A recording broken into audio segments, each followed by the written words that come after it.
Wanita ini bernama Zhang Huaxiang. Zhang lahir dan tumbuh di sebuah desa kecil di provinsi Yunnan, Cina.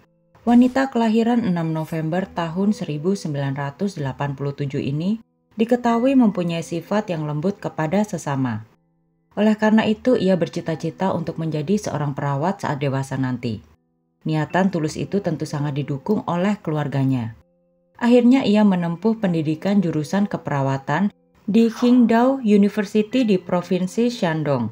Di tahun 2009, Zhang mendapatkan beasiswa untuk studinya di Nanyang Polytechnic di Singapura. Kesempatan itu pun tentu tak dilewatkan oleh Zhang. Zhang menjalani kehidupan perkuliahannya dengan baik di Singapura. Setelah menyelesaikan pendidikannya, Zhang diketahui langsung bekerja sebagai perawat di National University Hospital di Singapura pada tahun 2013 lalu. Di lingkungan kerjanya, Zhang terbilang sebagai orang yang mudah bergaul. Ia tak sungkan untuk selalu membantu rekan kerja yang sedang dalam kesulitan. Tak hanya sampai situ, paman Zhang yang bernama Sun Daquan menyebutkan bahwa Zhang merupakan satu-satunya orang asal desanya yang berhasil mendapatkan beasiswa di Singapura. Zhang pun menjadi kebanggaan masyarakat desa asalnya di Cina. Namun sayang, masa depan Zhang yang cerah itu berubah setelah bertemu dengan seorang pria bernama Boh Sun Ho. Boh Sun dan Zhang sebenarnya sudah berkenalan sejak tahun 2011 saat Zhang masih berkuliah. Mereka bertemu saat mereka sama-sama bekerja di salah satu kafe di kawasan Marina Bay Sands. Sedikit mengenai Boh Sun Ho, ia merupakan pria keturunan etnis Cina yang tumbuh dan besar di Melaka, Malaysia. Masa kecil dari Boh terbilang tragis. Di usianya yang masih menginjak 3 tahun, ibunya diketahui mengambil nyawanya sendiri. Ia dan saudara perempuannya kemudian tinggal dengan neneknya. Sedangkan ayahnya telah menikah lagi dengan wanita lain. Berbeda dengan Zhang, dalam urusan pendidikannya Boh terbilang kurang. Ia pernah drop out dari sekolah saat SMP. Setelah itu ia bekerja di tempat ayahnya yang mempunyai sebuah bisnis furniture. Setelah dewasa ia ke Singapura untuk bekerja. Boh kemudian mengajukan permintaan untuk menjadi warga negara Singapura setelah bertahun-tahun bekerja di negara itu. Sampai akhirnya Boh pun bertemu dengan Zhang. Walau mempunyai perbedaan usia sekitar 19 tahun, mereka tetap berteman baik.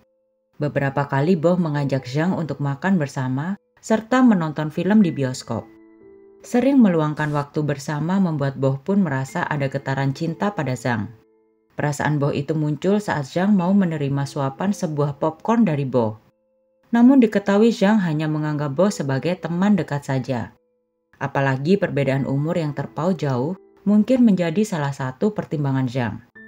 Setelah 4 tahun berkenalan, Boh akhirnya nekat mengajak Zhang untuk menikah dengannya. Namun tak ada balasan dari Zhang. Meski begitu, pertemanan mereka tetap berjalan seperti biasa. Pada tanggal 18 Maret 2016, Boh tak sengaja melihat Zhang bersama seorang pria sedang berada di balkon apartemennya. Melihat hal itu tentu membuat Boh merasa sakit hati, apalagi sudah hampir 3 bulan ia dan Zhang jarang bertemu seperti biasanya. Saat itu Boh merasa Zhang telah berselingkuh dengan pria lain. Padahal seperti yang kita ketahui, hubungan keduanya hanya teman biasa.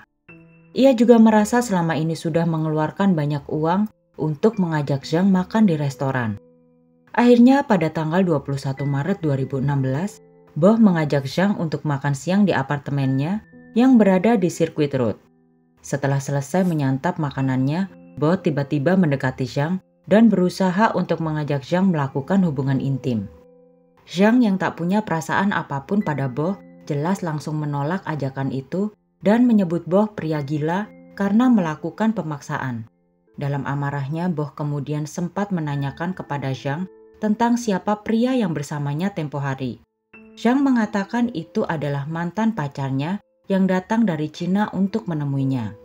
Zhang merasa sudah menjadi hal yang normal jika ia berusaha menemani pria itu jalan-jalan saat berada di Singapura.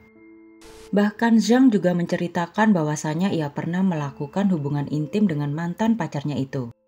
Mendengar hal itu membuat emosi Boh sudah mencapai puncaknya. Ia kemudian mengambil sebuah handuk miliknya dan langsung melilitkan ke leher Zhang dengan kencang. Beberapa menit kemudian, Zhang pun meninggal dunia. Melihat kondisi Zhang yang sudah tak berdaya itu, malah membuat Bo ingin melakukan hal gila. Ia menanggalkan semua pakaian Zhang, lalu mengambil fotonya berkali-kali. Tak berhenti sampai di situ, Bo kemudian melakukan hubungan intim dengan jasad Zhang. Setelah itu Bo kemudian membeli sebuah koper dengan niatan ingin membuang jasad Zhang di dalamnya. Namun caranya tak berhasil karena jasad Zhang yang sudah terlampau kaku menjadikannya sulit untuk memasukkannya ke dalam koper. Bo kemudian berkemas dan langsung pulang ke Malaysia. Di tanggal 22 Maret 2016, pemilik gedung apartemen di Circuit Road menemukan adanya jasad seorang wanita di dalam salah satu flat yang disewa oleh Bo.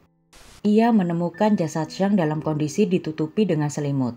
Pihak kepolisian pun langsung dipanggil. Forensik kemudian memastikan wanita itu adalah Zhang Huaishang yang sudah meninggal sekitar 24-36 jam yang lalu.